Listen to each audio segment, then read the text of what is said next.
This Tuesday, December 3rd, is World Disability Day, a day aimed at increasing public awareness, understanding, and accepting people with disability and celebrating their achievements and contributions. To talk more about this with me now, let's bring in Brendan Roach, the Global Taskforce and Partner Development Manager for the Business Disability Forum. That is a nonprofit aimed at transforming the life chances of disabled people as employees and consumers. Brendan, thank you for joining us. Thank you for having me. Today's the International Day of People with Disabilities. Disabled people obviously face so many challenges in their day-to-day lives, including in the workplace. What are some of the biggest challenges for the disabled there? Well, as you say, the disadvantages and barriers that people with disabilities experience are multifaceted. So outside of the world of work, that can include access to education, healthcare, infrastructure, and transport. But employment is a huge part as well. So we know that people with disabilities will experience stigma, attitudes, low expectations on the part of employers, as well as infrastructural and procedural barriers, such as barriers in recruitment processes or inaccessible buildings or technology that also businesses use.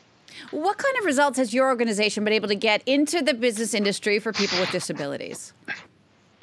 Well, we are a business organization. We're a membership organization. We work with about 300 organizations in the UK, but also about 50% of those companies are global brands like Unilever, Shell, and Accenture, and many others. So one of the big impacts that we've been able to have over the 30 years that we've been working in this space, I think really is about positioning business as part of the solution in any conversation about improving disability employment. So when we first started about 30 years ago, much of the support around disability inclusion in employment was geared towards disabled individuals, but there was nothing really to help businesses to be able to get this right. So it was very easy for businesses to be positioned as unwilling or somehow discriminatory in this. So what we've shown is that actually there are groups of businesses that do want to make a difference, that do want to do the right thing, but what they need is to be equipped with tailored guidance and advice that helps them to be able to recruit and retain and develop employees with disabilities. Would you say there's a best in class in the working world, perhaps one company or one employer who really seems to have figured it out? It's hard to single out one company. We work with about 300 companies. By definition, they're working with us, so they are leading the way. I mean, today is, as you say, International Day of Persons with Disabilities. It's increasingly the day that businesses choose to communicate and launch their commitment and various activities. So just today, for example, we've seen the BBC unveil a plan to significantly improve the representation of disabled people on air and off air. We've seen Unilever talking about their ambition to become the #1 global employer of choice for people with disabilities. So those are just a few examples, but there are many, many more that we work with. Is there anything that able-bodied people can or should be doing to help their disabled friends or colleagues or even people they don't know inside and outside the workplace?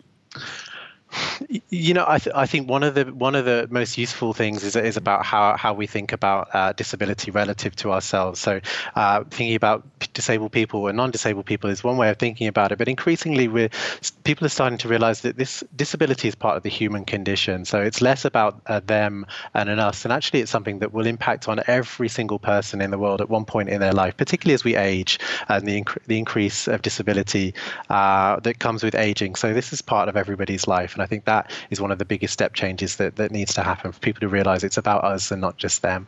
What about on the global scale? What kind of developments have there been in global disability inclusion policy? Well, we have a global task force at Business Disability Forum. It includes some of the biggest global companies in the world. I mentioned Unilever. We work with HSBC, with Barclays Bank, with Accenture, with many more.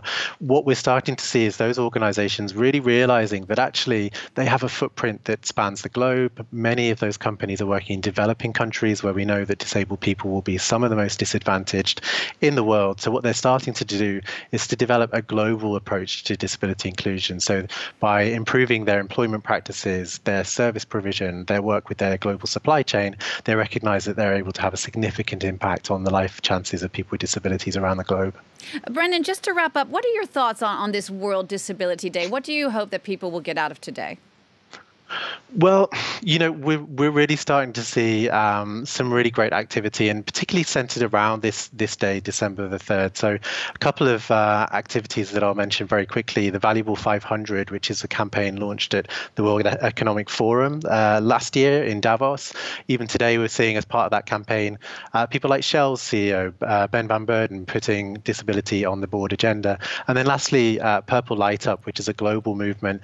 Many of your viewers may have seen buildings in their part of the world lighting up purple in recognition of the economic contribution of disabled people. So we've seen our members like GlaxoSmithKline, for example, who've turned their buildings purple in London and Singapore and other places around the world. So things are starting to certainly improve in terms of the visibility of this topic.